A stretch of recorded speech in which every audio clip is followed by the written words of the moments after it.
একটা উলঙ্গ মেয়ে হেঁটে যাচ্ছে সুন্দরী, ওকেও উলঙ্গ বললো, ব্যাপারটা বললো, কিন্তু নিজে ফেলফেলায় তাকায় আছে। ওই তাকানোর সময় যদি নিজের চক্ষুকে অবনত করত, নিচের দিকে তাকাইতো আর বলতো ইন্নী আখাফুল্লাহ রাব্বুল আলামিন, আমি পৃথিবীর প্রতিপালককে ভয় পাই, আমি তাকাবো না ওই মহিলার দিকে। ওয়াত্তাকাউ, যদি সে ভয় পাইতো। জুয়া হাতে নেওয়ার পূর্বে যদি বলতো এটা কোরআনে আল্লাহ হারাম করেছে,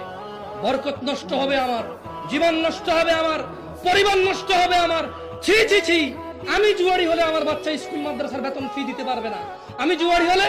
আমার বাচ্চা কত সম্মানের সাথে কথা বলতে পারবে না, মানুষ বলবে জুয়ারি ছেলে। ও যদি এমনটা ভাবতো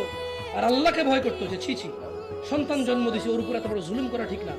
আমার মেয়েটা বিয়ের সময় মানুষ বলবে ওর বাপ জুয়া খেলে বিয়ে করিস না তো, ছি ছি ছি, মেয়েটা আমার ঘরে হলো, আমি জন্ম দিলাম, কষ্ট করে ওকে লালন পালন করছি, ওর উপরে এত বড় জুলুম আমার